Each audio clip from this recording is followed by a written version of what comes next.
अपने रसूख का इस्तेमाल करके इस प्रकार से पुलिस के पूरे रवैये को डामाडोल कर दिया कि एफआईआर लॉन्च नहीं करी जा रही थी। जब दबाव और जनता के प्रदर्शन के बाद एफआईआर लॉन्च करी गई तो उसमें जो मुक्त आरोपी हैं उनका नाम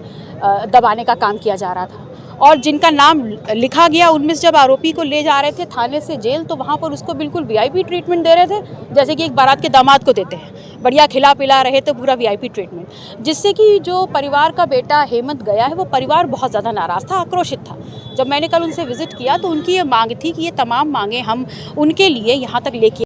मैंने वो ले जाने का काम किया। यहाँ पर प्रशासन ने हमारे मांग पत्र को स्वीकार किया है। यदि अपडेट्स नहीं मिलते और जो मैंने मांग की है उसके अनुसार न्याय नहीं होता है तो पुनः हम अपना दल आपको पुनः बनारस की सड़कों पे दिखाई देंगे। आपकी पार्टी और आप द्वारा लगातार इस मुद्दे को उठाया जा रहा है। आप इस कड़ाके की धूप में बैठी थी, काफ़ी इंतजार कराया गया और पत्रक लास्ट में लिया गया, तो क्या लगता है कि जानबूझकर किया गया या क्या मंशा थी? देखिए, यहाँ पर इस पूरा जो हत्याक्रम रहा है उसमें पुलिस की जो भूमिका रही वो तो संदिग्ध है। मैंने पहले ही कहा,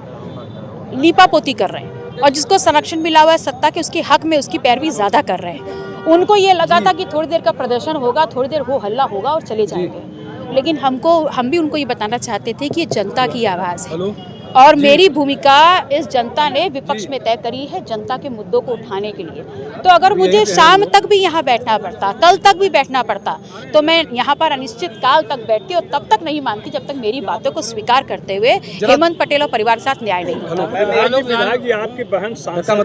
वो भी अपना दल की है और सोनेलाल पटेल की कुछ नहीं हो रहा है, वो लोग भी इसमें आगे बढ़ के हिस्सा ले रहे हैं। विधायक जी गए से मिलने पटेल के परिवार से, क्या करना चाहिए, उनकी भूमिका क्या है, आपकी भूमिका में क्या अंतर है? देखिए, मैं अपनी भूमिका इस प्रकार मानती हूँ कि मैं विपक्ष में हूँ और मेरी भूमिका है जनता से जुड़े जो भी ऐसे प्रसंग है जिसमें जनता के साथ अन्याय हो रहा है वो मैं सत्ता पक्ष के सामने पुरजोरी से रखने का काम करूँ। और सबसे बेहतर बात यह है कि जिस क्षेत्र में आज खड़े हैं वो आज इस देश के प्रधानमंत्री का संसदीय क्षेत्र है। आज हमारे देश के प्रधानमंत्री ये कह रहे हैं कि पहलगांव में जो हुआ वहाँ पर हमारे देश के पर्यटक मारे गए। मैं उनको बता दूं, वहाँ जो मारे गए वो भारतीय नागरिक मारे गए हैं और भारतीय नागरिक इस देश की जो प्रशासनिक सीमा है उसमें मारा गया।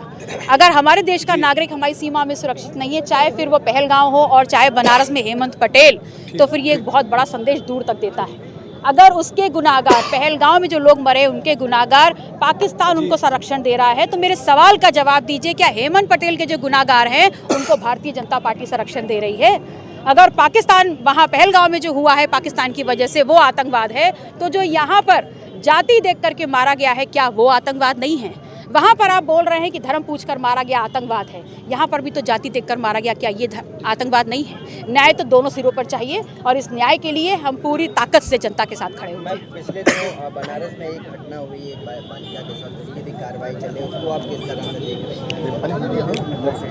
रहे हैं? देखिए, इस प्रदेश में जो इस